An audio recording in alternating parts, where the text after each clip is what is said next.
All right, and we're on. Welcome to another podcast with Kruger and Egg. It's Tuesday night. Tuesday night's our thing, I guess. It works for me. Recap the week. We got to come up with a name like Tuesday night. I named Friday free for all. Yep. Tuesday night something. We'll think of it. Yeah, we didn't think much about it. But Tuesday, September 10th, 2013. Emily still has not given birth to Mark's second child. Man, Clay Buckle. I thought the due date was the 5th. No, it was yesterday, the 9th. Oh, okay. And Ella came out a little late. So any day now, pretty excited to have I'm going to be an uncle for a second time, I guess. A re-uncle? I think once you're an uncle, you're an uncle. Okay. You'll have another, is it a girl or boy? They're having a girl? A girl. Another niece. Two girls. 2 girls. 95% sure it's a girl. I guess you only do one ultrasound the second time around. Yeah, when I was going through it with Jen, my first thing was, and what the hell do I know? I said, they're only human. Must have messed some of them up. And she says, yep, that's the only one. I'm like, so there's not like a check, like a double check down the road? And I guess not. So let's go with it. I mean, what happens if it comes out a boy? Well, Mark would be excited. Yeah, Mark said he would get a vasectomy right then and there. So, good for them. But yeah, no, as long as it's healthy, hopefully everything works out. What do you think of my sign? I think it's awesome. Lee bought it for me. Awesome. She said she wanted me to put it on the stairs so she knew when I was recording. That's a great idea. Yeah, but I mean, I don't know. I just like looking at it. It's pretty cool. It's awesome. Do you only put it on when we're recording, or do you do you actually put it on every night? No, I just put it on when we're recording. Okay, all right. So. That makes it even better. That's pretty funny. But yeah, no, lots going on in the world of sports. Obviously, the NFL just wrapped up Week 1. Mm-hmm. I don't know about you. The Eagles, did you watch that game last night? I did watch some of it, yeah. I watched the first half. Yeah. My head was spinning. Holy crap. It's quite the pace they go at. It's like a video game, and I'm not, I'll tell you this, I was thoroughly entertained. Yes. Yep. It was just, what are they going to do next? LaShawn McCoy, man, he was bouncing around like a video game. Yep. Like a little running, like a mini Barry Sanders. Yeah. Man, I didn't know he had those types of moves. But what are your thoughts on that whole Chip Kelly offense? A lot of talk today on sports radio. A lot of talk on the internet. It's one game. In his first NFL game. Yeah. But is this offense, is this a fad? Team's going to start copying it? Or is he going to run his team into the ground? What do you think? I'm going to say all the above. Do I think it's a fad? I think a little bit. Will other teams do it? Yes, I think it's a copycat league. And will he run his team into the ground? Absolutely. Yeah. Do you you didn't watch any of the second half, did you? I was flipping between that, baseball, wrestling. I was at my parents' house till like 9, so it was kind of... Did you see some of the offensive linemen? No. They basically looked back at Michael Vick and said, can we slow the pace down, please? Because it was funny. They were like, well, look at the defensive linemen. They're huffing and puffing, and the offensive linemen are like,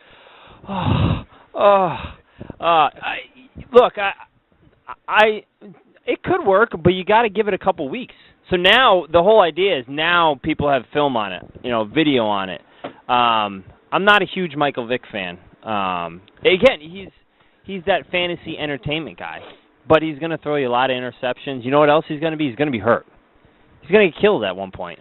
He got beat up a little bit, and you've got guys like Deshaun Jackson who weighs about 110 pounds. He's going to get beat up a little bit. When I think of him, I think of that hit he took. I don't know if it was last year or the year before. I don't even know who hit him, whether he caught the ball or was... Man, I thought his head fell. I honestly thought his head fell off his body. But you were saying... I'm just not ready to buy into it yet. I think it's, again, you're 100% right. It's extremely entertaining. But I'm going to, just based on last night's game, I'm going to put a lot of the blame on the Redskins. You need to either, and it's not necessarily the defense, but RG3, I think they mishandled that. Going the whole off the preseason without him doing anything, then throwing him out there. I mean, really, they spotted him a half. Yeah, I'm glad you brought that up because here's a guy in his second year in the NFL, coming off major knee surgery. I don't think it was just the ACL. I'm pretty sure it was the MCL, PCL, LCL, whatever else is in there. He didn't take one snap in preseason. At the end of the game, they made a late run. Well, that's what I'm saying is if you look at the final was 33-27. At one point, it was 33-7. So I feel like, for lack of a better term, I feel like the first half was like RG3's preseason. And then he's like, okay, now I got my feet on it. He was pretty good the second half, you know? He finished 30 of 49. Yeah, and he only had like 45 yards passing in the first half. Yeah. You know, and, Morris fumbled a couple times or whatever, but I didn't like the way they handled that. Lot of safeties this weekend. Thank you. I was going to bring that up. I'm watching all these games, and I was coaching on Sunday, so I didn't get to watch much of the Patriots or any games. So I went through you go to the NFL or you go through the box scores, and I'm reading them. I'm like, I used to remember there'd be like maybe 4 or 5 safeties in a year. There had to be 5 on Sunday and Monday alone. The first the little ticker at the bottom of CBS, Fox, they all do it. But I was watching the Pats game was on CBS, and it was like whoever Pittsburgh. I think Pittsburgh was winning 2-0. At one point, it said 4-0. Yeah. But I think they screwed up. I text messaged Adam. I was like 4-0. What's another score? 2 points. Well, for the longest time, the Titans were beating the Steelers 16-2, and at the same time, the Chiefs were beating the Jaguars 21-2. Yeah. I'm glad you brought that up because I'm watching. Then you go to watch the Monday night game, and there's a safety too. I'm like, what the hell is going on out there? A lot of safeties and also a lot of running backs fumbling the football. Yeah. What is up with that? I mean, let's think of who did it. Stephen Ridley, David Wilson, Alfred Morris. These are all second-year guys, correct? Yeah. Or is Ridley a second guy or third-year guy? Third year. Okay, well, he really bounced onto the scene last year. So. Yeah, serious questions. Are they new Nike footballs? What is going on? And you know what the weird thing is Vereen was the only running back to rush for more than 1,000 yards yesterday. 100. Excuse me. 1,000 yards would be that'd be a record.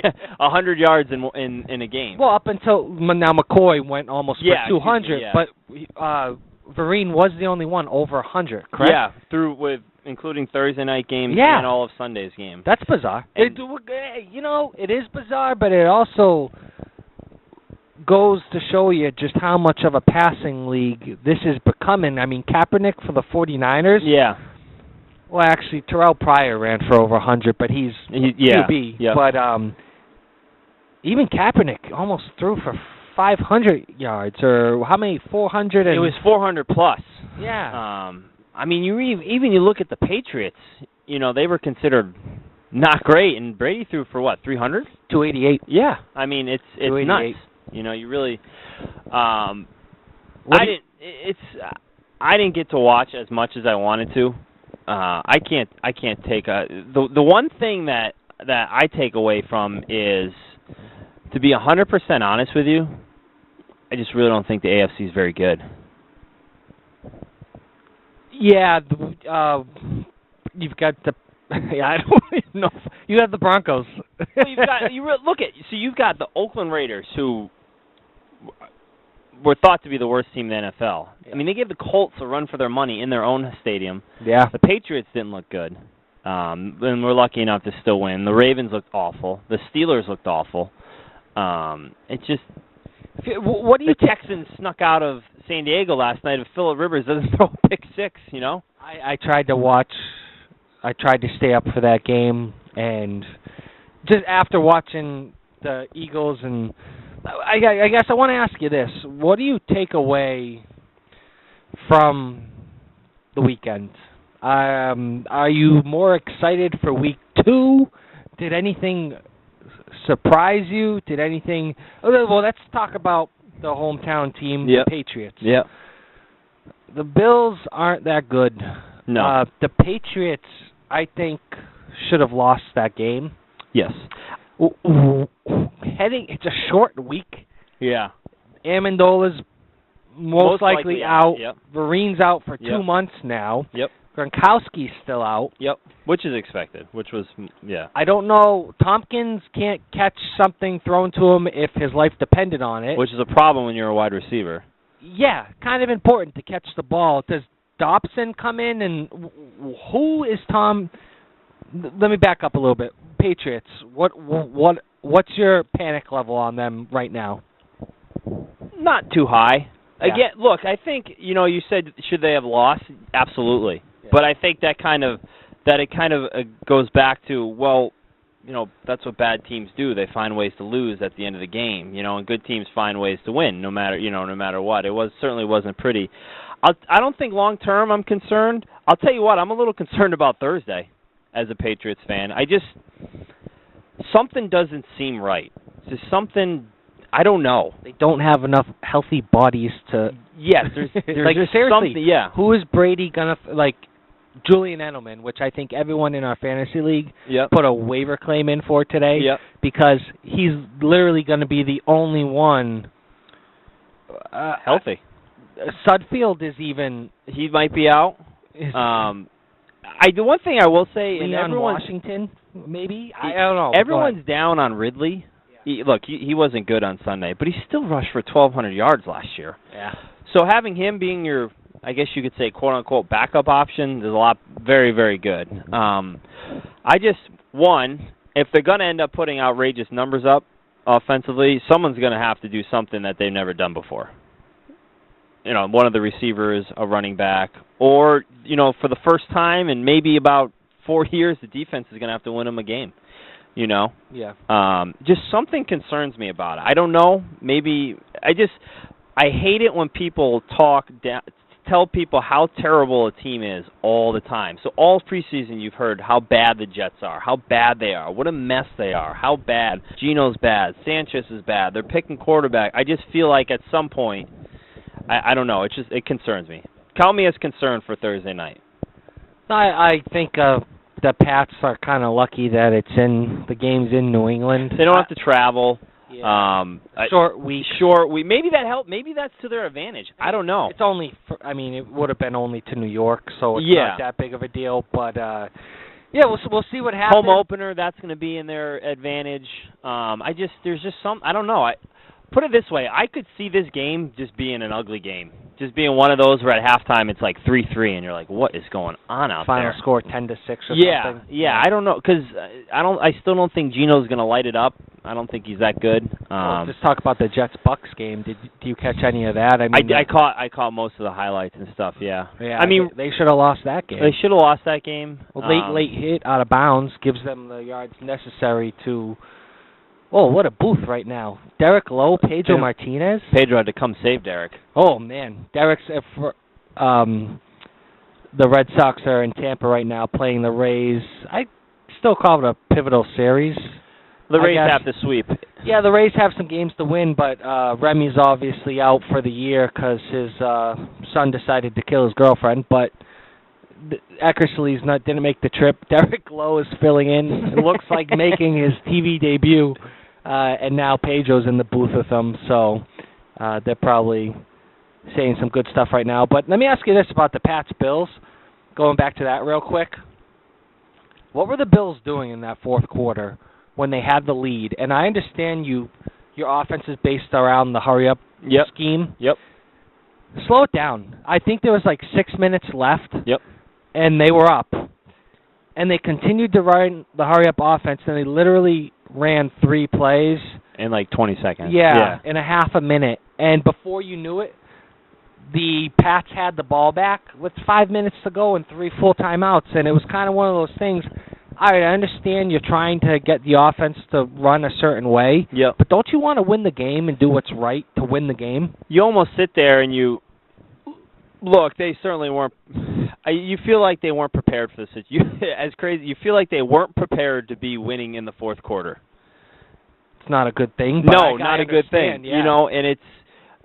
I would think, and I never coached football. I would think it's pretty. It's pretty straightforward. You could still run your same plays. Just slow the pace down a little. If you can wind some clock down, even make it I mean, really, they kicked the winning field goal with 5 seconds. If you give them the ball back with 4 minutes as opposed to 5 minutes, maybe that's the game. Who knows? At least hand the ball off on the first. And you've got some running backs, C.J. Spiller, Fred Jackson. I made a trade. Do you see that? I did not see it. I gave up C.J. Spiller for Julio Jones. Actually, I did see that. Dave and I did a little talking last night and came to terms. Who got the better of that trade, in your honest opinion? You got Julio Jones? Yeah. I was going to say Julio Jones. Because I have Reggie Bush and Adrian Peterson on. But not only that, Roddy White, they came out and said he's more hurt than they thought he was. Yeah. So Julio's going to get a ton Julio and Tony Gonzalez. Yeah. Back just bouncing around the NFL in week 1. I talked about this with Mark on Friday. You got the defending Super Bowl champions. Yep. Playing the Denver Broncos, which, high-powered offense. They're a good team. Peyton Manning, I understand all that. But I need to emphasize, they're the defending Super Bowl champions. They got embarrassed. They got embarrassed Thursday night. Oh, are they? What? I don't know. I don't know what to say, and I don't know what my question's going to be. But what did you think of that? Because it kind of was close to start. Yep. And then Ravens were leading at half. Yeah, and then it was just Denver made an adjustment. They made a change. Peyton Manning put a glove on, woke up. The weather stopped raining. Who knows? But you're the defending Super Bowl champions. Don't you have a certain amount of pride to not let a guy throw 7 touchdown passes? And I know they have new rules and they protect the quarterback. But if somebody's got 6 touchdown passes, yep, don't you try and send a message? I was just going to say, you would think someone on their offensive line, safety, cornerback would blitz, and you know what? Hit them late and just take the 15-yard penalty. You've already given up 6 touchdowns. You're getting your ass kicked. Just to, if nothing else, just to let everyone know, hey, look, we had a bad day, but we're not going to be pushed around. Yeah, I just that you 7th, and I honestly expected somebody to have. I thought that was, okay, that's a symbol of what this year is going to be. It's going to be video game-like numbers, 7 TDs for quarterbacks, and nobody, Peyton just was in a whole different stratosphere by himself. I mean, a couple of Kaepernick and Eli threw for a lot of yards, threw a lot of picks, but I mean, 7 touchdowns in one game. Three guys had two TD receptions. You know what amazed me is how, and again, this is all going on in the second half. I think he had 1 or 2 at halftime. Yeah. Not that he was throwing them, how wide open the receivers were. Wes Welker was literally no one was in 5 yards of him, both of his touchdowns. Yeah. I mean, you would think pregame or all week they'd say, hey, we gotta get a jersey on 83. You would think so. You think it'd be part of the game plan. Yeah, well, that's it. And 2011 and 2012, it always amazed me till he got hurt with Gronkowski, how open he always was. You would think 6'7", 260. He's in the game plan. Hey, we've got to make sure we know where this guy is. Yet he's consistently wide open. I don't know if it's. I think defenses are just bad. I think teams have put so little emphasis on defense. I think you're absolutely right, and this has come up in other conversations with Dave and Adam and Mark and Greg, and I think it all starts at a really. Well, I blame ESPN. I blame ESPN for everything that's wrong in the world. I really do. I don't like what they're about. But they show the highlight reels. They show the big hits. Yep. They show those big plays, and they don't so if you're a young kid and you're at home and you're watching ESPN, you're watching SportsCenter, that's all you see. So I think it honestly starts. And if you're a Pee-wee coach, if you're a high school football coach, you're doing the same thing. You're watching ESPN. You're watching these recap shows. Yeah. And they're showing these big hits, and I think it starts at a young age, and I think the emphasis is on the show and tell offense. Next time you watch a game, watch some of the cornerbacks. And watch it in college and NFL, and I'm not like a coach or anything, but watch how many... You are a coach, just not in football. Watch how many times a cornerback gets beat on a double move. Because they're looking. They want the interception rather than just making the right play. Did you happen to see Patrick Chung last night for the Eagles? The last touchdown pass that RG3 threw? Yep. It was classic Patrick Chung, just awfulness. It was instead of sticking with he was actually, you know what? My NFL vocabulary is bad position-wise. He was playing zone back 20, 25 yards, trying safety, whatever. Yeah. And instead of kind of trailing the receiver once the receiver got to him, he stopped at the front of the end zone, jumped, and tried to knock the ball down, and he whiffed and fell on his butt, and the receiver caught it. And even the announcers, even Gruden was like, man, what was that? Like, that's not how you play the position. Yeah. Well, even you look back at the playoffs last year, Joe Flacco. Oh, jeez. I mean, you take I forget the cornerback's name. For Denver. Yeah. If you take him, you tell him, I want your heels on the end line. Because you know what? If he catches it and you tackle him at the 4, the 5, the 6-yard line, they don't have enough time to get their whole team down the field. But instead, what's he do? He gets greedy. He wants to go for the interception. He jumps, tries to tap it away. There's no one behind him. Yeah. I just don't think teams are that disciplined. Look, the whole idea that you can't hit as much, it's true. You can't launch yourself. And, I was joking around with one of our umpires who's a high school referee, and the big thing in high school is, the launching, the kids. Not that they really mean to do it, but they don't know how to do it in the correct way. And I said the crazy part is guys like Rodney Harrison, like he made a borderline Hall of Fame career on launching into people. It was part of the deal. It just isn't anymore, Speaking of launching, did you see Clay Matthews? I did. Leave his feet, and he clotheslined Kaepernick. That was a WWE wrestling move. Complete Bush League. Yeah. That was Bush League, and then Sue, some of the big news out of the NFL today is he's a repeat offender. Multiple. Yeah, I think I saw a stat. He was fined today $100,000 for a low hit on a offensive lineman. The center for the Vikings. He had the punter threw an interception, and they were running back, and the center was trying to give it unnecessary. Yeah, it was. The center was nowhere near him, and Sue just took his legs out from underneath him, from behind. Stupid, cheap Bush League, just not a good move. And the NFL hit him with a $100,000 fine today in his career, which I don't think is too many years. It's like 3 or 4. 4 max. $347,000 in fines. Crazy. I think they did the math now. Jay Glazer did the math. The $100,000 it equates to about 3 weeks of lost pay. Really? I thought it'd be less than that. 3 weeks of lost pay because he just signed that big contract, and they got a lot of it up front anyways. Yeah. So I hate to say it, it's like a drop in the bucket to these guys. Probably paid in cash.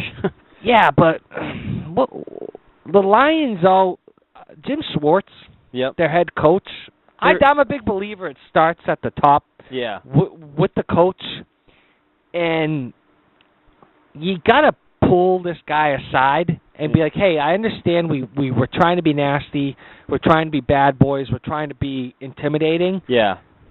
You're going to get yourself hurt, you're gonna suspended, get or you're going to get your teammates hurt. Yeah. Because somebody somewhere is just going to be like, you know what? And this is a guy who has literally stomped on somebody else's head. Yeah. I'm a little disappointed the NFL didn't suspend him. You would think that someone on one of the opposing teams would just take that third string offensive lineman aside and say, "Hey, look, I want you to go after him, and I will pay your fine." Because what's that guy going to get fined? $25,000 if. Your top offensive lineman, he can pay $25,000. Sure. You would think something like that would happen.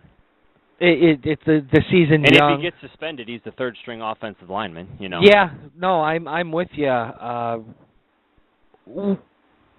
trying to think what else happened in the NFL.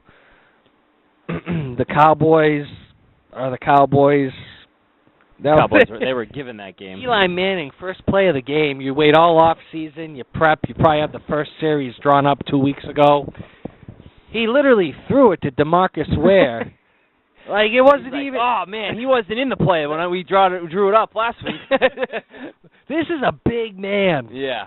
Wearing a white jersey when your team has blue on. Brand new white jerseys. First jerseys of the year. Probably just put on. Helmet sparkling. Yeah. And Eli Manning literally threw it to him, and then he goes with the Eli Manning face. You know, the Giants, they crack me up. I like Coughlin, I really do. I don't mind Eli Manning. I respect the fact that he has two Super Bowl wins, both against the Pats. But they just seem to always beat themselves. And it seems like the same story, and we've talked about this in the last podcast, how, you know, eventually it's going to catch up to them. But it's like they always beat themselves, and it's the same thing every year. And the crazy part is they're in that game. I know. They had 3 turnovers in one quarter, and they were tied 3-3. They had 3 turnovers. They should have been down 21-0. Yeah. Yeah. What's that tell you about the Cowboys? Because I feel like the NFL wants so badly for the Cowboys to be good. Yeah. And Romo, I think, you know, I hate him. I don't hate him. I don't mind him. But he takes chances, he throws the ball, he makes some really dumb plays. The thing that I like about him is he probably broke a couple ribs the other night. Yeah. He's going to play through it. He's tough. He's the definition of just unclutch. Like, I remember last last game of the season, I went to the Patriots game, and then came home. The Giants and the Redskins were playing the night game because the winner won the NFC East. And I'm watching the whole game. It's a tight game. The Giants are up. The Redskins are up. The Redskins are playing the Cowboys. The Redskins are up. And I want to say that the Redskins were driving to put it away, and they fumbled and gave the Cowboys back. And I'm like, oh, okay, here we go. Next play, Romo goes for the play action, turns around, doesn't even look, throws it to a Redskin. Not one Cowboy receiver. And I remember sitting there saying, it's like, I stayed up for this, and I knew this was going to happen. Yeah, but you're waiting for it to change. Yes, I was waiting for him to take him down the field and everyone say, hey, this is why he's, you know. And I just remember sitting there saying, I knew this was going to happen, and I stayed up till midnight to watch this. I can't believe I wasted this time. The NFC East, it always gets a ton of pub. It's just an average division. I mean, the winner is going to be 9-7 again this year. I don't know if that makes them average teams or it's just really good competition and they just beat the crap out of each other. Yeah, I don't know. I'm as you were saying that, I'm looking at this article on NBC Sports Talk, and Benjamin Watson, former Pats, came out and just said enough is enough regarding Sue. Watson's a tight end for the Saints right now, but he goes, he says he needs to knock off the cheap shots. He says, I hesitate to call a player dirty simply because I don't know their intent, but I do know what he did was illegal, and I do know he has done it multiple times, so it comes a time when enough is enough. We need to get what he is doing rectified, and we need to sit down as players and talk to him. We are talking about player safety, and obviously this is a play that lies outside of that. As players, we need to hold ourselves accountable. The big thing for me... world peace. We need world peace. Yeah. Not only world NFL peace. Among the big all the thing players. with me, and you said it, and I'll throw Clay Matthews in there, is why? It's unnecessary. It's so unnecessary. The Clay Matthews thing was funny, though, because he literally... You watch it in slow motion, and he is, like, parallel at his head. It's that like, is WWE, like, that's a finishing move. Yeah. I do know after the game... I don't know what they said, but Clay went up to Colin after the game, shook his hand, gave him a hug. That. I'm guessing along the lines, hey, I didn't, you know, I look back. I didn't mean to try to take your head off. Yeah, I didn't. I was trying to play hard. Real quick, too, RG3 last night, he's got a big, bulky knee brace on. Yeah. I don't know if you read anything on this, but the NFL, actually, they're very Nazi-like when it comes to uniforms, socks, cleats, colors, coordination. they actually saw him on the sideline, and they were calling down to the sideline at the beginning of the game, telling him to cover up his knee brace. It's ridiculous. Not for player safety, not for that, because of the uniform dress code. And a part of me wants to think also, that's weird. Yeah. Part of Operation Patience was kind of his slogan coming back from the rehab. He wore the shirt, and he got fined for it, right? $10,000 he got fined. It was a preseason game. He was wearing on the sideline, correct? $10,000. Cam Newton. There was a game last year. I apologize for jumping in. No, go ahead. There was a game last year. Actually, the Patriots were playing the Jets at home, and Belichick comes out in just a blue Nike sweatshirt. Just has a check right here, and it's all blue, navy, nothing, says nothing on it. And big bucks. Yeah, and I'm like, that's interesting. And fine. Yeah, and first thing I'm like is like, it just looks weird. But he's Bill. He does whatever he wants. Second half, he comes out in his Patriots gray Nike hoodie. Come to fruition. There was an article the next day because some people brought it up. They're like, what is he doing? Because the Patriots played terrible in the first half. They thought maybe he was trying to.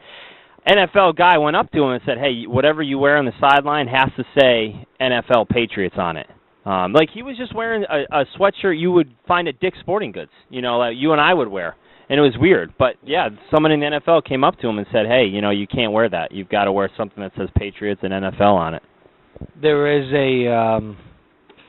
as you're talking again, I have my iPad pulled up, and the NFL came out and said it was a miscommunication with RG3 that led to a league official telling him to cover up his knee brace.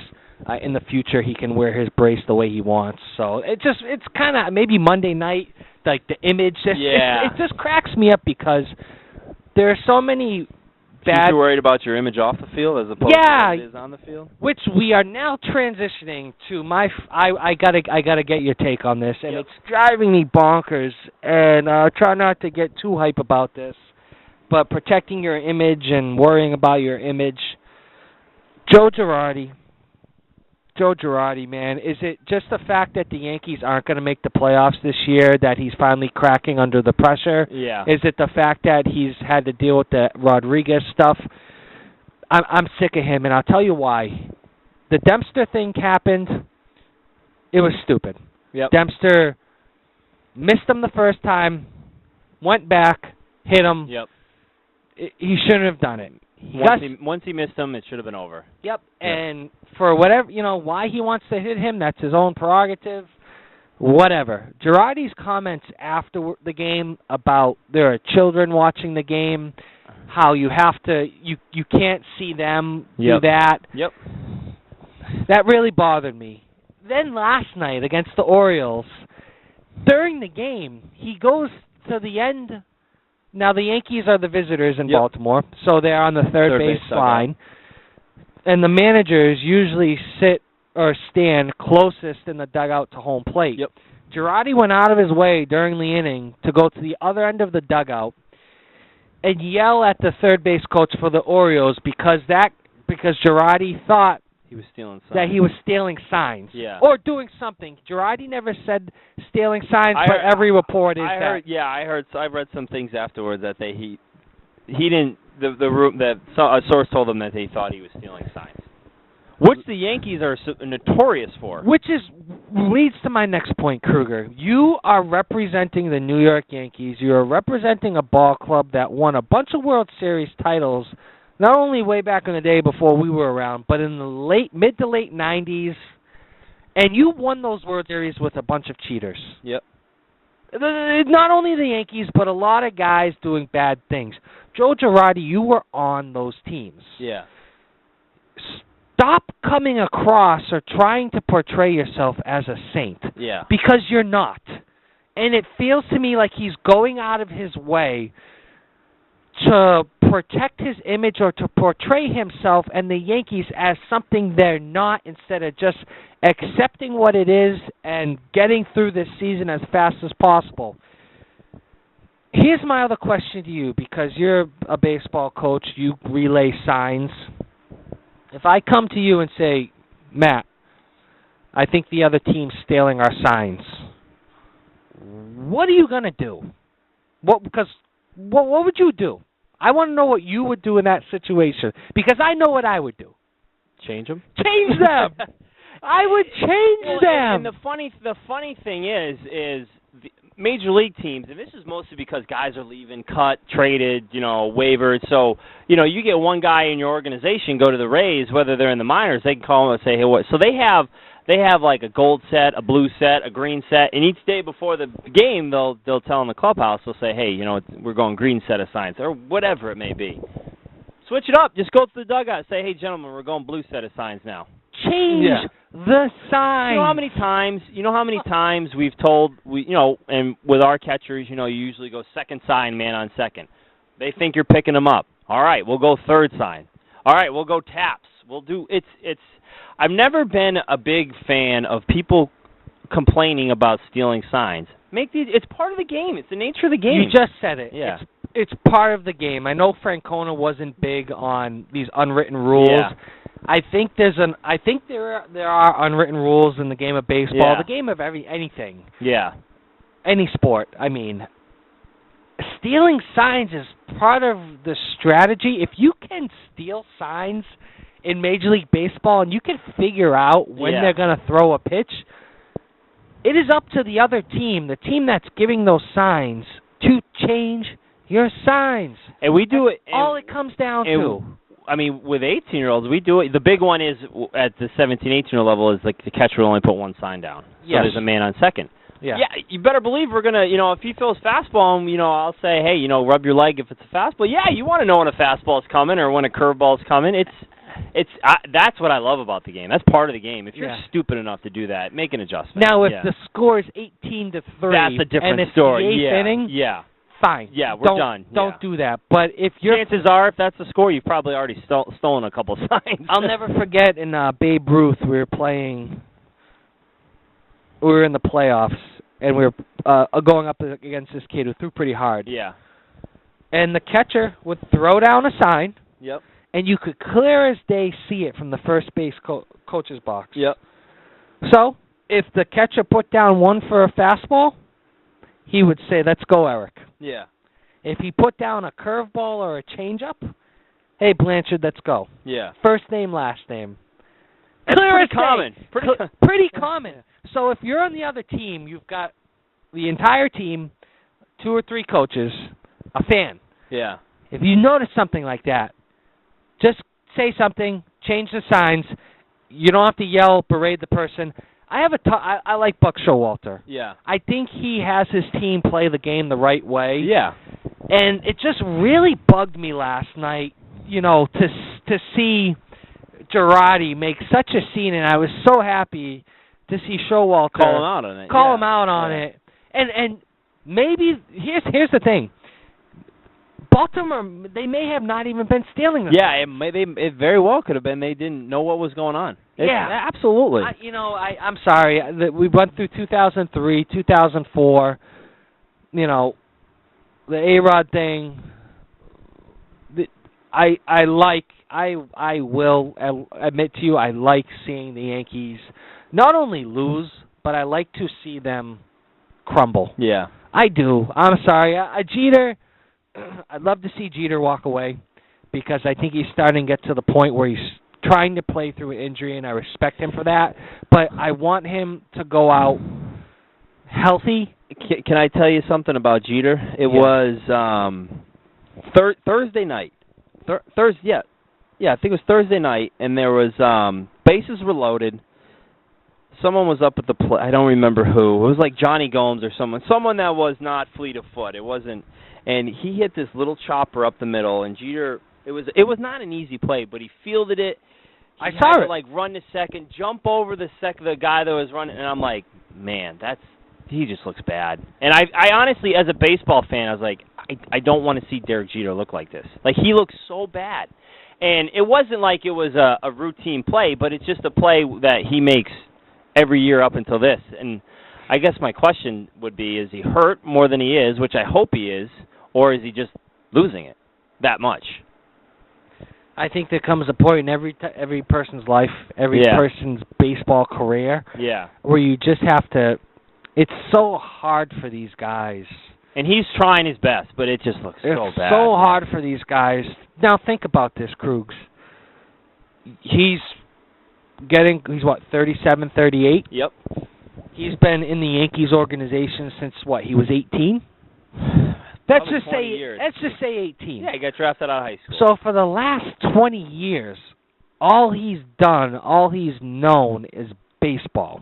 And you got to separate the money because the guy has more money than he'll ever need. Yep. He's set for life and the next life and the life after that. And they'll take care of him after he retires. They'll probably do something for him. But these guys get out of the game, and that first morning, or I imagine what has to be the toughest part, especially for baseball players, when pitchers and catchers report, spring training, position players report, and you're sitting at home. And you're on your boat, you're on your yacht, and you're enjoying the sun, but you can only sit in the sun for so long before you start to burn. Well, he's the ultimate competitor, too. I mean, not only has he been in the organization for 20 years, I mean, really for what? Probably the last 15, he's been the face of the franchise. He's been the captain. He's a 5-time world champion. First ballot Hall of Famer. Let me ask you this, because does it get to a point? I felt like the last contract they negotiated with him. Yeah. It didn't come easy. And I don't think there was ever any doubt that he was going to leave the Yankees, but the Yankees didn't make it official and done as quickly as they could have. Does it get to a point where he finishes his career with somebody else because the Yankees finally say, you know what, we can't do it, man. You're too much of a liability. We know you want to keep playing. Yeah, but we can't do it. So the funny part about it is, and no one's really talked about this, is I'm pretty sure his contract's up after this year, and they hold an option on him. The team holds an option on him. I don't know what the number is or whatever. I guess the question would be, really, where would he be willing to take a role as more of a bench guy? I don't think he would. How do you go from being the starting shortstop for the New York Yankees to being like the utility kind of, well, let me throw this out at you. New York Mets. Why not go play for the Mets for a year? And again, we're assuming the Yankees don't want him, but you stay in New York. You're in New York. You're still wearing pinstripes sometimes. Come to Boston. What's that? Come to Boston. Come to Boston. You know what? I'd still take it. If it was a 1-year deal? Yeah, I'd do it. Okay. But, maybe that would breathe some life back into him, but... just to see number 2 in a Red Sox uniform? Yeah. I don't know. It just, again, going back to the Yankees, to Girardi, to... I think there's a lot of, to answer your original question, I think there's a lot of stress that's coming out. Yeah. You know who else I think is a little stressed too, and I can't blame him, is Brian Cashman. I think it's been what? I really think he's been a lot of moves in the last 10 years weren't his decision. And that's fine, but I think that takes a toll on someone. Because if you're the boss, if the boss hires you to do something and the boss is always overriding you in something that you're supposed to do, at some point you're like, what am I doing here? Yeah. And me personally, I love Brian Cashman.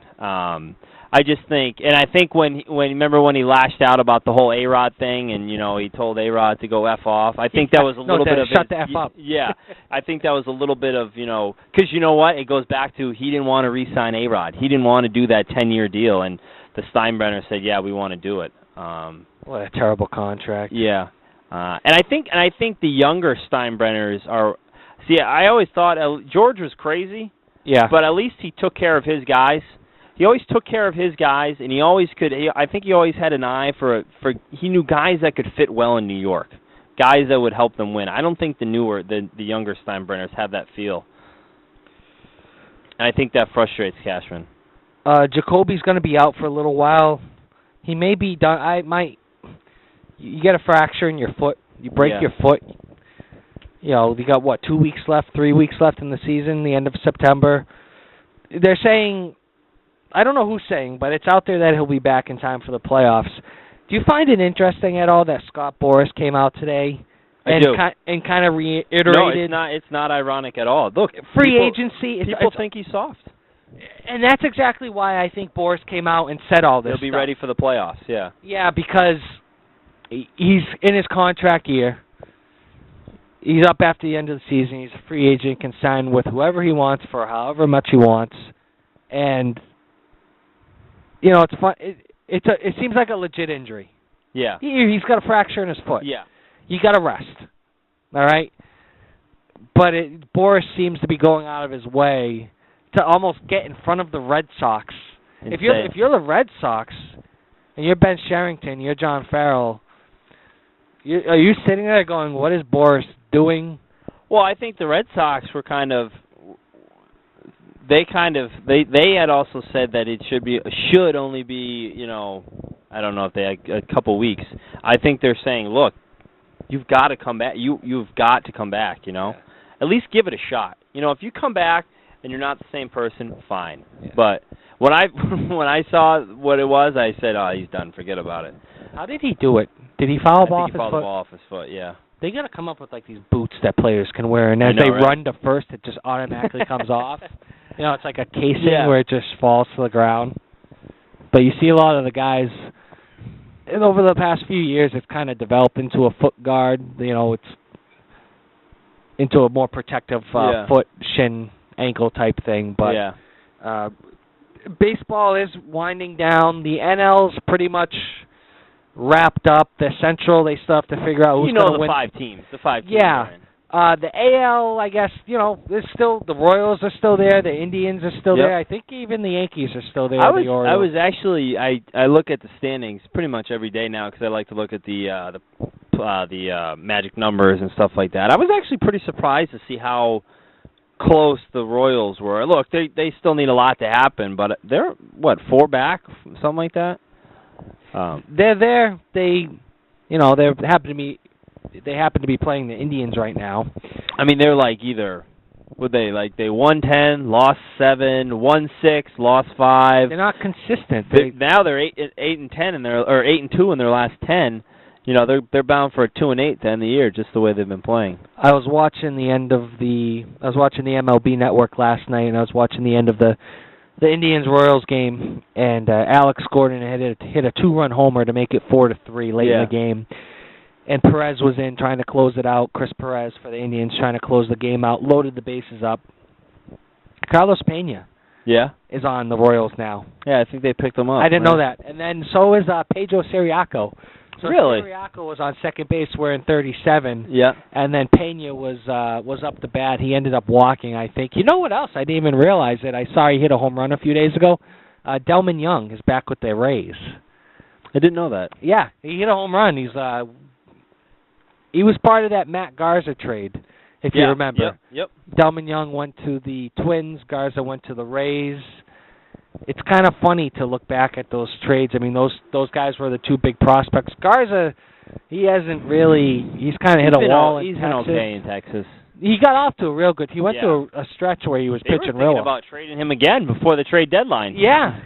You know what? I wonder what he's like behind the scenes in the clubhouse.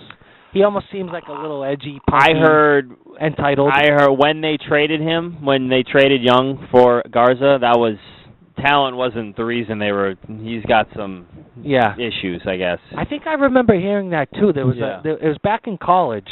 And I want to say he's pretty volatile. And he's not afraid to fight some of his teammates, I guess. Yeah. I remember somebody saying that. Yeah, he's a little crazy. Yeah, so I mean, it's been a couple weeks since we sat down and did this.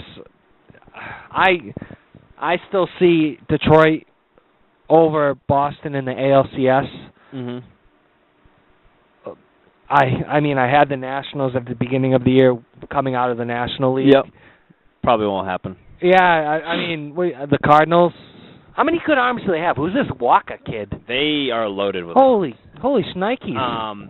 I still like the Pirates. I don't know if I like them to come out of the NL. I'm just not. I think the NL is going to be I think the American League playoffs will be very good too. But I'm not 100% sold on the Dodgers. I don't know what it is. They've got Greinke and Kershaw, which is a obviously solid one too. Yeah, it's a really good one too. There's just something. Maybe it's that Red Sox West vibe. There's just something that doesn't look. No question I could see them going to the World Series, but I'm not ready to sit here and just pave their way to the World Series. I think there's more teams in the NL that have more question marks. If you want me to give the team I would have the most confidence in sending to the World Series right now, I would say the Cardinals, just because they always win. They always win. They always end up just always win. I think Matt Carpenter, which I don't know if I heard of him before this year. Yeah. I think his name's Matt Carpenter. Yeah. He's leading the National League, maybe the majors in doubles. Yeah. I think he has like 48 or 50 doubles this year. I mean, think about it. How many teams last year can lose Pujols, at the time the best player in baseball? Sure. And during the year they lost Carpenter and still go to the NLCS Game 7. Yeah. Yeah, they're always there. They're always there. I'm looking forward to it. I didn't send you a text, but this past Friday, wake up, it had that cool, yes, it was autumn cool. feel. You could see your breath a little bit. Now it doesn't make sense because today was kind of hot and humid, and tomorrow is supposed to be like 90. Yeah, it's killing me. And then Thursday is supposed to be back down in the. Who knows what's going on, but it's starting to get that feel of playoff You're baseball. starting to hear that who's going to be in the rotation, all that stuff. I think as far as wild cards, whoever doesn't win the West will be in the playoffs, whether it's the A's or the Rangers. Don't count out the Indians. Do not count out the Indians. They have a weak schedule the rest of the way. Have you looked at it? No, but I hear everyone say they have a weak schedule the rest of the way. Is nice. I mean, I want to say they have 7 games against the Astros. I know for a fact they have a 4-game series at home against the Astros. Yikes! And they play the White Sox, at least four times. So Terry Francona, man, getting the Indians. I'd love to see the Indians somehow match up with the Sox in a series. And a little part of me inside would like to see Francona and the Indians beat them. But just a little. If the Red Sox were to lose, I would like them to lose to Terry Francona. A couple quick hits on baseball. Jason Giambi, who plays for the Indians, I think he'll be 43 next season. Yep. He came out, said he wants to play another year. Did you even know he was in the league anymore? Or? I knew that the Indians signed him. Yeah. I'd be willing to bet he might not have started one game this year. They just pinch hit him. He pinch hits. Yeah, that's all he does. I think he's batting 200, under 200. He has he's had a couple big home runs for him. I think he's had at least one walk-off. Yeah. He looks old. He does. His face. He's gray. He's still big. I mean, who knows how or he's he's big. a clubhouse guy. Everyone loves him. Hunter Pence, not sure if you knew this, San Francisco Giants outfielder. Mm-hmm. I think he's played in or started all 147 Giants games this year. Really? He's on pace to play every single game. It'd be the first outfielder, I believe, since 2007 when Jeff Francoeur did it. Be the first Giant since Alvin Dark in 1954 started to play every single game. Yeah, that's in today's day and age where players are getting rest, and Hunter Pence seems like he's a human coffee jumping bean. He has a lot of energy. You remember him last year in the playoffs doing all those, pregame, I don't know if you want to call them speeches or whatever. He's the rah-rah guy. Yeah.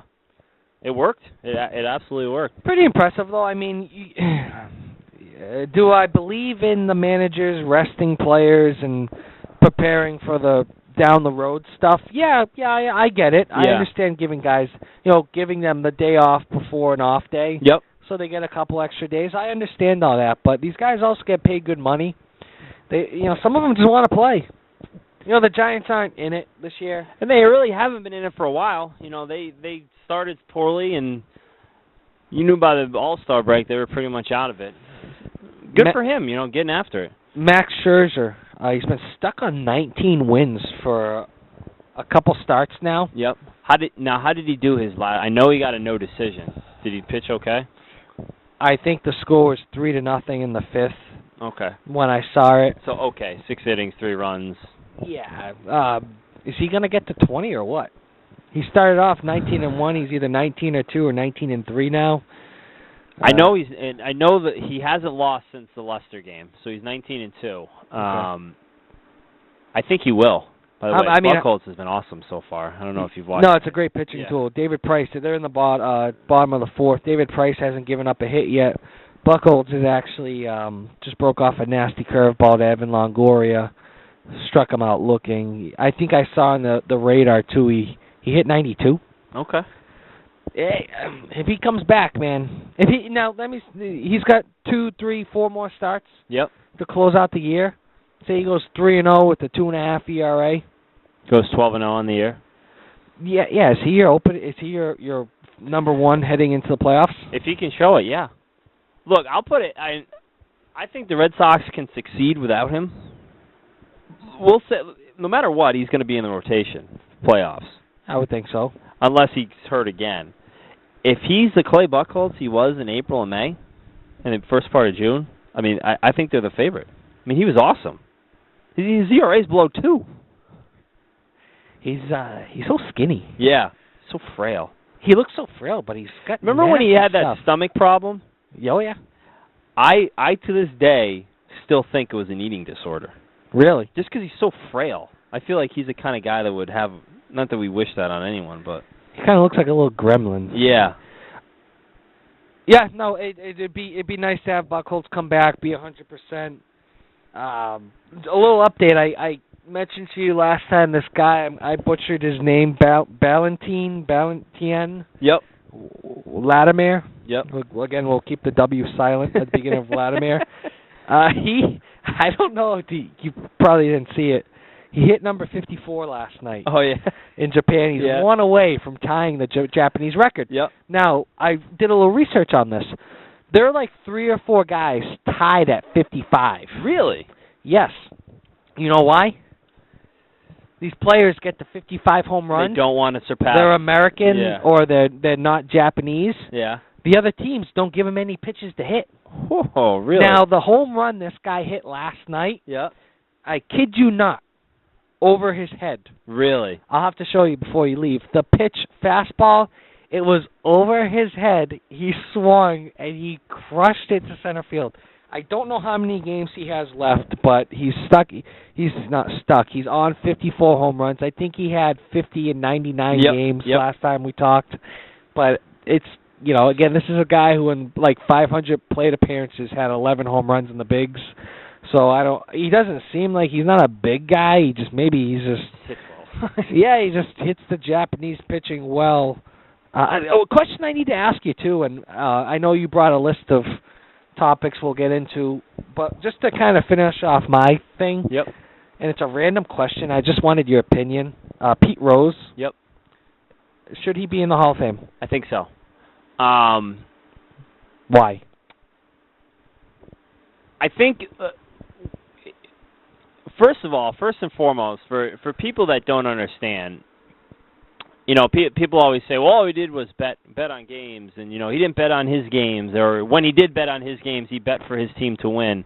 When you go in a Major League clubhouse, and I'll be honest, I haven't been in one, but I've seen, video, you go in, and there's a sign on the door or on the wall that says, you shall never, ever, and this might not be the exact words, you never gamble on Major League Baseball games. It is a Major League rule. So it's there. It's like as big as your World Series championship thing. Okay.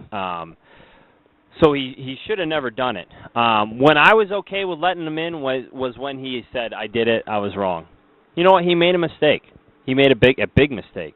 It just, I look on the other side, you have a guy that has over 4,000 hits in Major League Baseball. It's a lot of hits. Most hits ever, and he's not in the Hall of Fame. I'd put him in. It's just you have these. There's got to be a certain number of guys in the Hall of Fame right now who, and we could spend a whole hour and a half, 2 hours talking about the Hall of Fame by itself. But there are guys in there that have enhanced their performance. Absolutely. They just Ricky Henderson is a guy that a lot of people question. I don't want to throw names out there, but yeah, just there's someone in there that's done something to enhance their performance. There's someone in there that's probably done stuff to hurt their performance, like street drugs. Yes. and Rose brought this point up. He never did PEDs. I guessing there really weren't any back then, but he never had any off the field issues. I to be honest with you, I think it helps his case with all this performance enhancing stuff coming out, because now you look at him and you're like, man, all he did was bet on games. These guys are throwing steroids in their body, I think so too. I am very impressed with. I think the thing nowadays, you have high definition TVs. Yep. You have 6 different camera angles for one at bat. You have computer programs. Yep. You have guys who are paid specifically to put together hitting. They have software programs where you hit one button and you know what James Loney can't hit on a 3-1 count in the bottom of the 4th with 1 out. It will tell you the hot and cold zones. Yep. They didn't have any of that. Ooh. So you're not only telling me Pete Rose had over 4,000 hits for his career, but he pretty much picked up a baseball bat, went into the batter's box, saw the ball, and hit it. And he ran. Yeah. There were no audio, there was no video, there was no fantasy, there was no anything. It was just play the game, and that was it. So, and they didn't make a fraction of what they make today. And that's why, Babe Ruth, Joe DiMaggio, Mickey Mantle, all those guys, I mean, they were the real deal Holyfield, man. Those guys were as good as it gets. You know what I love looking is if you go back to and this is way before Pete Rose, you look at some of the pitchers, like starts, 65, 66, 70 starts in a year. Oh, Christ. And it was just normal. Pitchers would go on average, 24 and 20 on a year. Yeah. Because not only would they start 60 times a year, but they throw a complete game 45, 46 times. Whether you were getting your ass kicked or not, you were out there for all 9. It was more like the softball. Your pitcher is your pitcher. Yep. That's your pitcher for the game. Sure. That's the cool stuff. That's what I love. I would put Pete Rose in the Hall of Fame. What I don't want to see is 30 years down the road he's passed away and then they put him in the Hall of Fame. Yeah. And you know what I also liked about Pete Rose is he's campaigned for it, but it's not like he's he's not always in the spotlight. He's never lost it on anyone about not being in the Hall of Fame. He's kind of taken it in stride a little bit, and look, he wants to be in bad and it'd be a great day for him, but he's not like a hog on television all the time.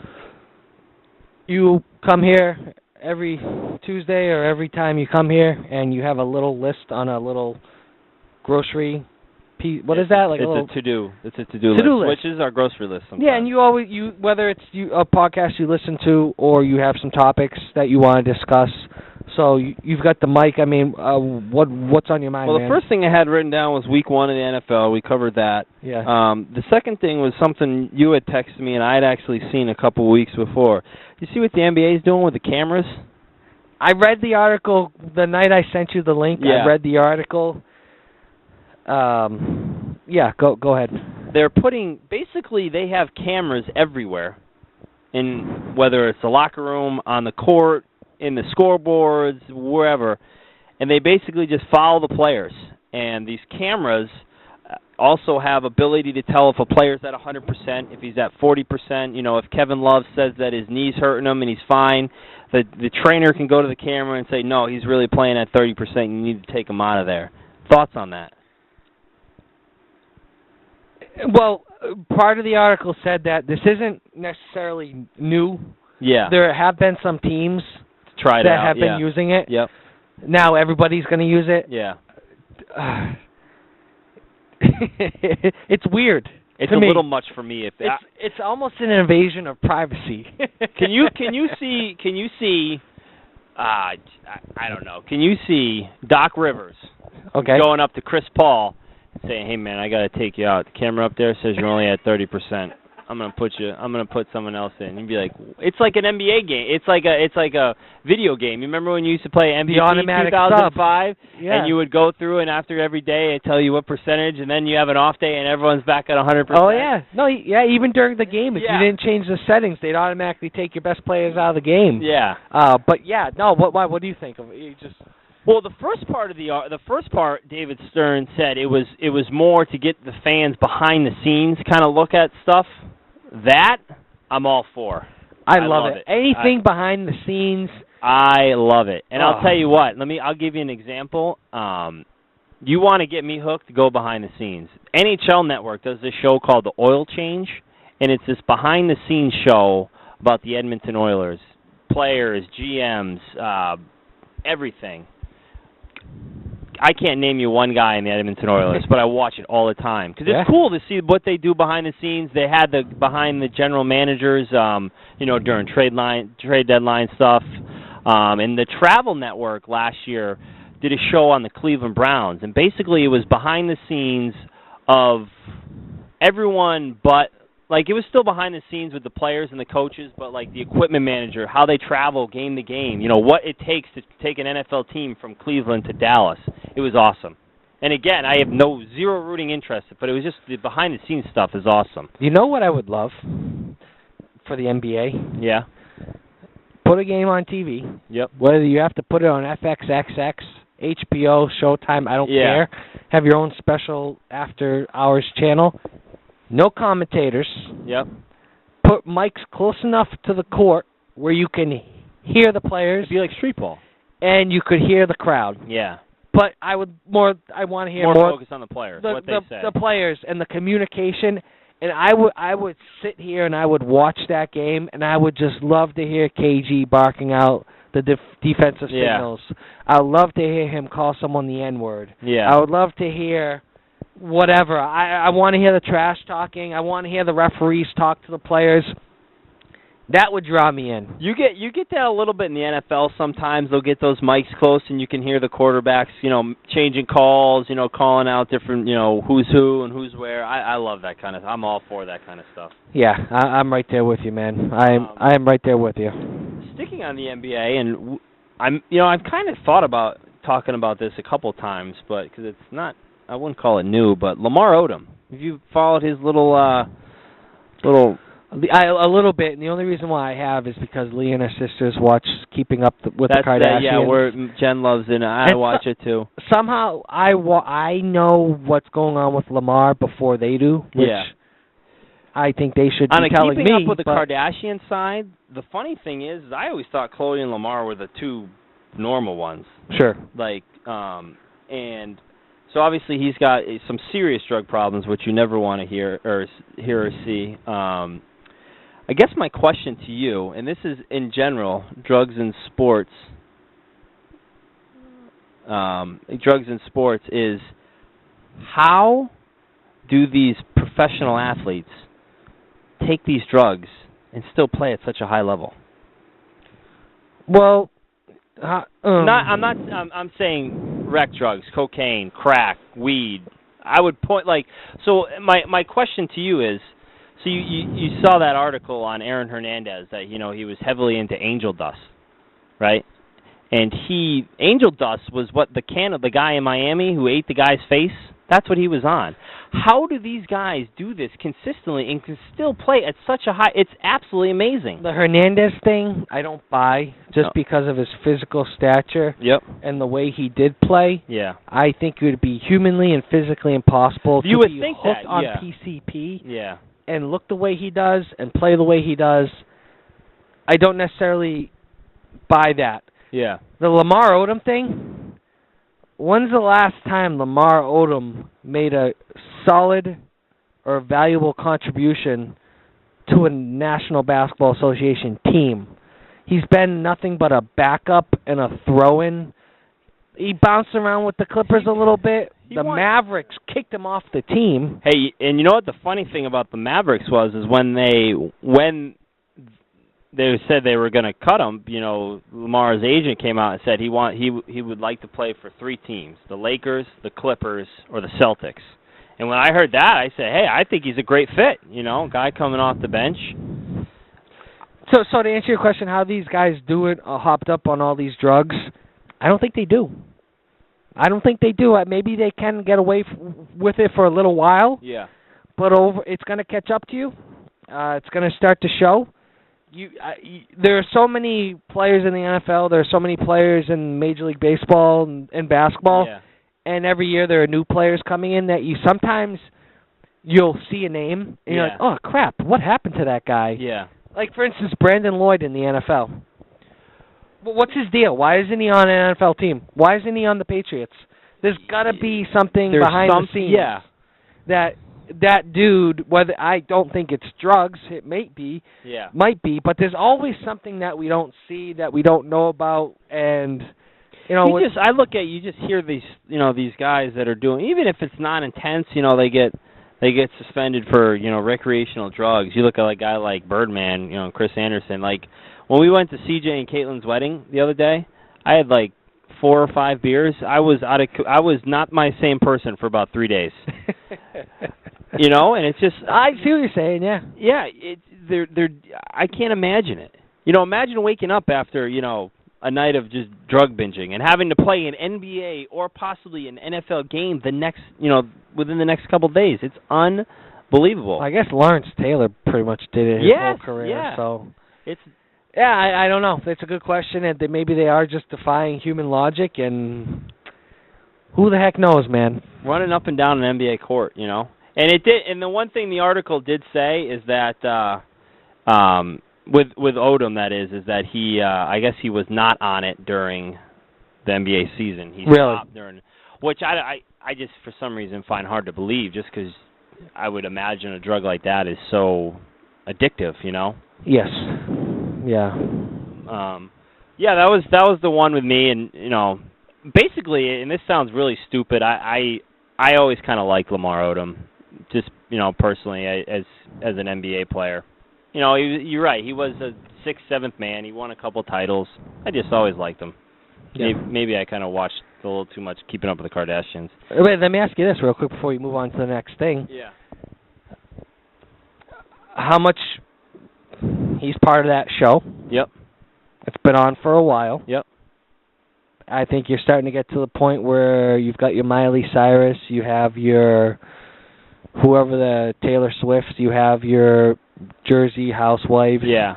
People might be starting to forget a little bit about the Kardashians, caring a little bit less. How do you know all this? How do you all know all this is going to work? That it's for the show.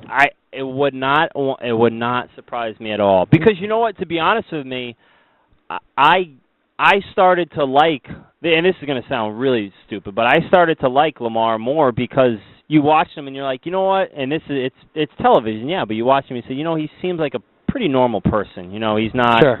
He's not. He's got a ton of money, but he's not crazy. He's not doing crazy things. I don't know. I wouldn't surprise me at all.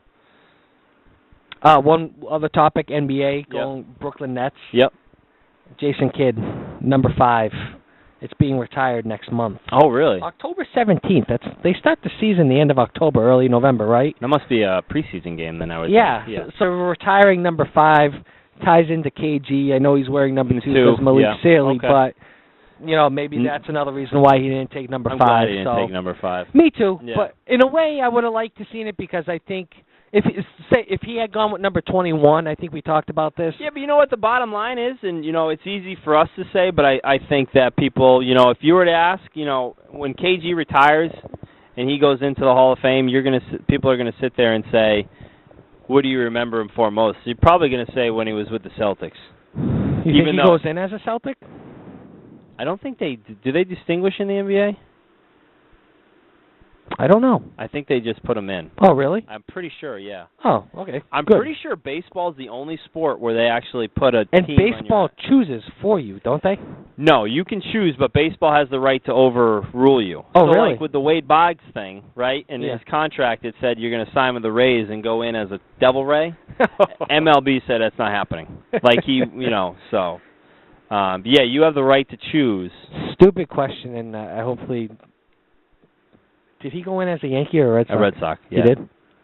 I think MLB kind of said, because he really only played like 3 years with the Yankees. Well, I'm just thinking because he wore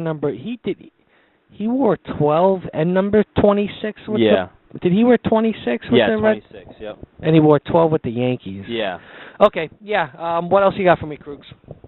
The other couple things I have, going back to RG3, more injury related. You can put RG3, you can put Adrian Peterson, you can even throw guys like Wes Welker in this. I was talking to at our facility next door. There's a physical therapy place, and I got to know the guy a little bit. And we were talking about guys returning from injuries, and I was reading an article and we were talking about it, and it was basically an article about why are these guys or how are these guys coming back so soon. And the doctor was quoted as saying Adrian Peterson was possibly the worst thing for the medical field to happen, because now everyone expects to come back from these injuries that quick. It's not. I think you need to take a second look. Think about it. You've got RG3. He's your future. He's your future. You gave it you risked it in the playoffs, okay, and you got lucky where it seems like he's okay. Why risk it again? I don't know. This early. Yeah, I don't, and I don't know, man. I don't know. I like RG3. I think he's a good kid. I thought the ESPN. Did you see Will that? to win. Yeah, the Will to win. I thought that was. What have you won? I thought that was a little bit much.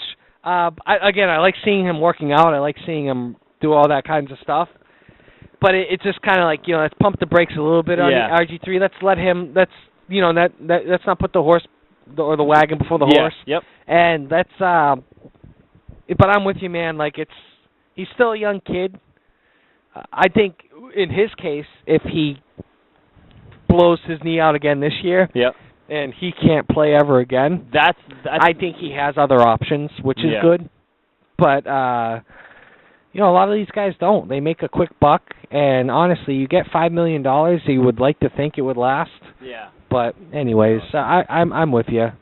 I just worry about some of these guys coming. I worry about sometimes the situations that they're putting these guys in. I mean, what if Adrian Peterson blows his knee out again? He's done. My fantasy team is screwed. You don't win, right? Or come in. I don't beat you in week 1. Yeah. So that. Is that sort of subject? Well, let's talk about that, man. What? Go ahead. The ass whooping I put on you in week 1. All right. Yeah, I had Peyton Manning on the bench because you know what? I go with what my gut tells me. Tom Brady over Peyton Manning? Yeah. Who are you starting in week 2? Peyton Manning. You know what, though? Eli Manning, I had him on my bench. Yeah. He got me 39 points. He still had 4 touchdowns, and he threw for almost 400 yards. He just threw 3 interceptions. Points. So, obviously, if you had Peyton in, he got you, 52 points? I think it was like 49 or something. So then, it still would have... I added it up. I actually added it up today. If you had kept your lineup the same, and I had put Peyton Manning in, I would have won by 1 or 2 points. Really? I wouldn't have blown you out. It was I'm exaggerating. It wasn't Well, I had Andre Johnson and Deshaun Jackson go off last night. I sent you a text, Deshaun Jackson. I'm like, he looks tired. Pump the brakes. Why don't you rest him? Put him on the bench. He's fine. You guys got a big lead. Long season ahead of you. Fantasy's a blast, man. I didn't change the schedule. Yeah. Like you can go in before the season and have, change who you're going to play in week 1. So the schedule this year is actually the same as last year. We opened up together last year, so I'd like to keep it going. That's good. I think I beat you both years, but I mean, maybe not that we're keeping track or anything. No, but it's looking at all the scores. I think Dave got hit hard because all his running backs were fumbling and got benched. He had David Wilson and Ridley, so. I think Adam still has Alfred Morris or maybe Dave. But anyways, I think it's week 1. It's fun. Anything can happen. It's fun. For me, 1, it's a great way.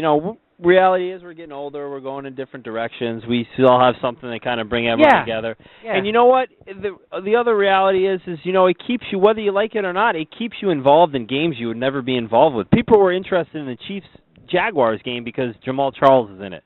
Thoughts on the Jaguars' new unis? Gold helmets? Love the helmets. Love them. And it's funny. I had seen the logo and the helmets, and I must have only seen it from the front in the past. And then I saw it from the side. I'm like, what is that? Yeah. And I like it. I only caught a quick glimpse because they didn't have too many highlights. And I just, other than Blaine Gabbert needing 15 stitches in his hand. Oh, that's what I saw. Yeah. I saw him getting stitches. Yeah.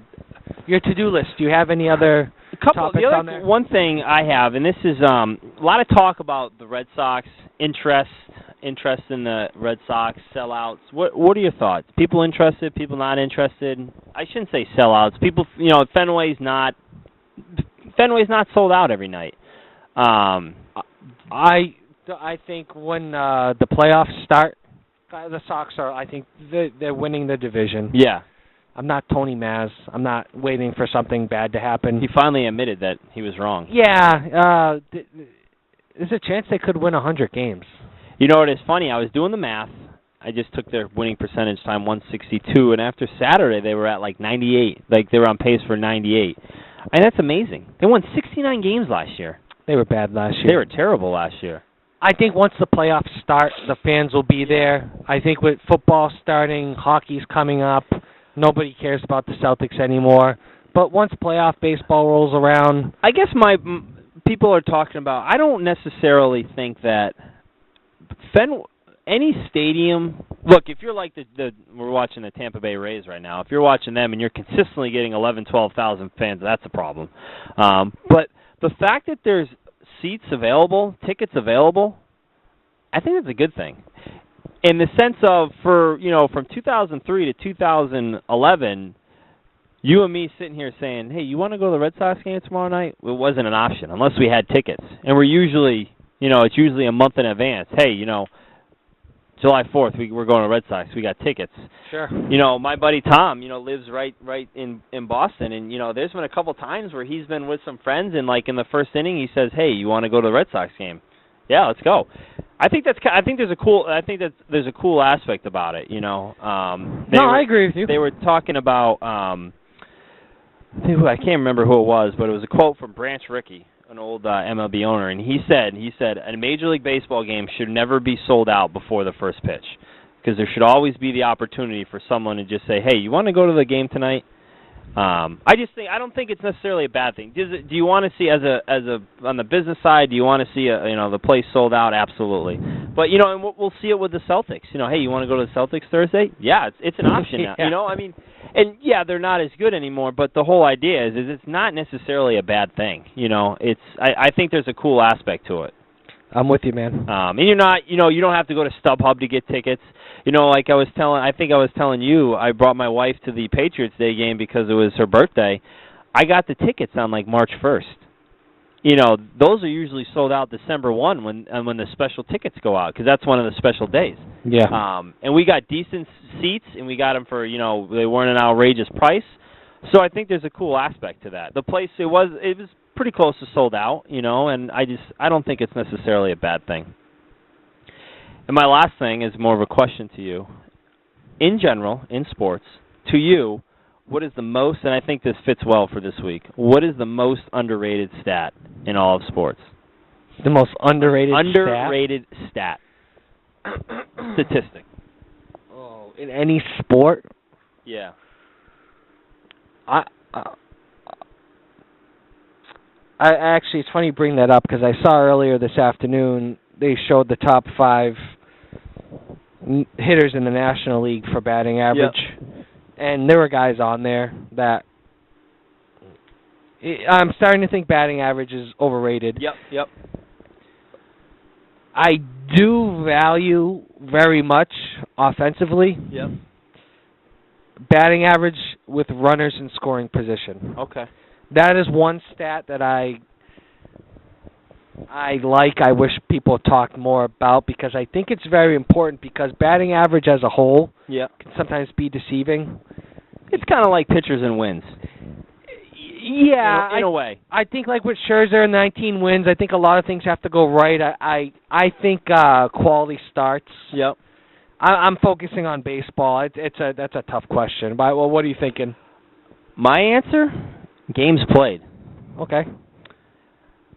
I think there's a ton, and I was thinking about this the other day with, we've got, Vereen and Amendola, and, Vereen's not necessarily an injury-prone guy, but you got Amendola who's always hurt, and Ellsbury. For a manager, coach, whatever it may be, they've got a lot on their plate. To know that player X, he's always going to be there, it's a comforting feeling, I think. I think especially for you look baseball manager, knowing that Dustin Pedroia is going to be out there for 150 games and you're going to have to tell him when he can't play, is good. Yeah. No. When you have guys like Ellsbury,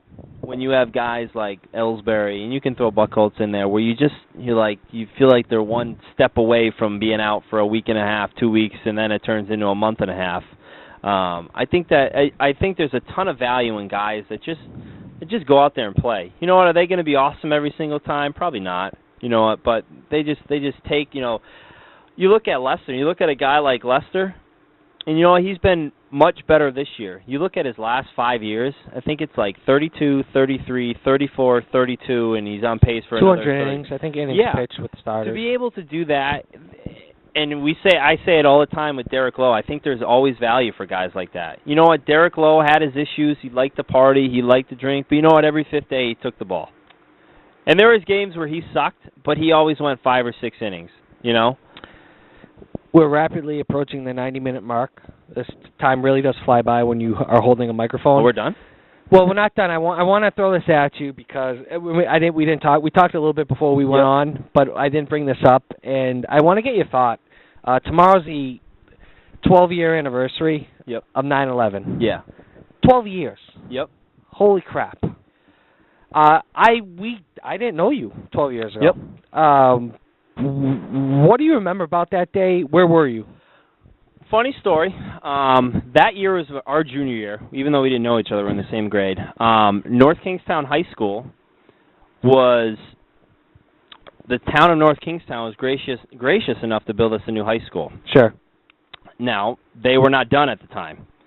So we didn't start school till we actually started school on September 12th. And there was rumors we were going to start October 1st. They were way behind on... That is way behind. Yeah, they were way behind on construction. So I was actually at home. I was at home the whole day. I didn't have school that day because of that reason. Obviously watching SportsCenter. Yeah, I was watching SportsCenter, and the one thing I do remember is my dad called. My dad was at work, and he called home. He worked in Lincoln, and he called my mom and said, "Hey, turn on the television, put on the Today Show or whatever." And you didn't see the plane. You had just seen the building, and something had gone into it, and the first thing I thought is, a plane crash. It wasn't terrorism. That didn't cross my mind. And then, of course, the second one came in. I tell you what, I watch these documentaries they always do, and I love history. If I didn't do what I did, I'd love to be a history teacher. Really? It brings a tear to your eye. It really does. Yeah, it's one of those things. It's scary to think of. There are kids I work with. Yep. Who are 22, 23. Yeah. They were 12, 13 when that happened, 10 years old. It is our Pearl Harbor. It is, and it took me the bus ride home from school and a conversation with my parents and to really understand the magnitude of what was going on. Yeah. And then as the years go, you go forward and you read stories and you see just how many people were truly affected by it. Holy crap, man! It was one of those things. I think you said it was our Pearl Harbor, and it was 12 years. It's unbelievable. And you know what? The thing with me is, when I was in middle school, we did a class trip to New York City, and we went to the top of we went to the Statue of Liberty, and we went to the top of the World Trade Center. One of the most amazing videos still to this day for me, and tomorrow I'm sure I'll watch it 600, 700 times. The towers coming down. Yes. Just the massive amount of building that is just coming down is just it. It's like a movie. Yeah. A bad movie. And you really. it's really 5 seconds of video, but you feel like it's taking like 30 minutes for this whole thing to come down, and just and you feel like I feel like every time I watch it, you feel like you can just see floor by floor by floor by floor by floor just go down. It's sad. It's amazing. I know one thing. Last year I ran across this video because you've got kids that lost their father and that are starting to get to be teenagers and going, and it's it's not a video, it's a video on YouTube, but it's basically this girl who finds out her father was in the World Trade Center, and she was like 1, and she's like, Daddy, I miss you, and then she gets older and she's like, Daddy, I graduated from elementary school today, I still miss you. And it gets to her in the future graduating from college, and like it's a 2-minute video. I'm literally by myself crying my eyes out just listening. Yeah, I appreciate those videos. I try not to watch them because they are gut wrenching. Yeah.